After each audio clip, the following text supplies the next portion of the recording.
সবাই শুনো, আমি আল্লাহ রাব্বুল আলামিন, আমি সাত জমিনের মালিক, আমি সাত আসমানের মালিক। যা জানি তোমরা কিন্তু তা জানো না। আমি আল্লাহ তাআলা এই মানুষগুলো বানাইলাম ফেরেশতা।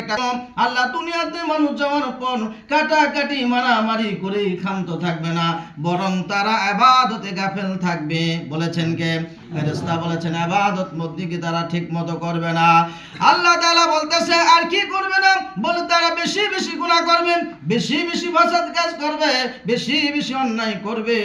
আল্লাহ তাআলা বলে ও ফেরেশতা শোনো শোনো, আমার যে বান্দা বান্দিগুলো বেশি বেশি গুনাহ করবে, আমি তোমাদেরকে সঠিক একটা বার্তা দিতে চাই, বলে দিতে চাই ফেরেশতা তোমরা গুনাহ করতে যদি আমি আল্লাহ রাব্বুল আলামিন গুনাহ করার সুযোগ দিতাম। বলি সুবহানাল্লাহ। ফেরেশতা বলতেছে কেমনে? বলতেছে তোমাকে গুনাহ করার শক্তি কিন্তু আমি আল্লাহ রাব্বুল আলামিন দেই নাই। আমি আল্লাহ রাব্বুল আলামিন কি করি নাই? আমি আল্লাহ রাব্বুল আলামিন তোমাকে গুনাহ করার সুযোগ দেই নাই, বরং এজন্যই তুমি গুনাহ করতে পারো না। বাবারা ভাইরা সম্মানিত সুধী, মহান আল্লাহ তাআলা বলতেছে যার জীবনে সবই ভুল সে হলো ইবলিস। সে কি? শয়তান, ইবলিস। আর যার জীবনে সব ভালো সে হলো ফেরেশতা। আর যার জীবনে ভুল রয়েছে, ভ্রান্তি রয়েছে, সব কিছু রয়েছে, ভালো রয়েছে, ওই লোকটাই হলো মানুষ। ওই লোকটা কি?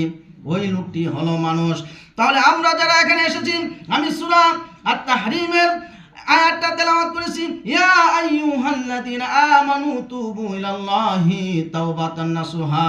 আল্লাহ তাআলা বলতেছেন যারা সূক্ষ্ম একটা তওবা করবে, সূক্ষ্ম একটা তওবা উপহার দিতে পারবে, এই মানুষটাই আমি মালিকের কাছে দামি হয়ে যাবে। সুবহানাল্লাহ। বাবারা ভাইরা আমরা এই দুনিয়াতে কেউ থাকবো না। আল্লাহ তাআলা বলতেছেন সূরা জুমার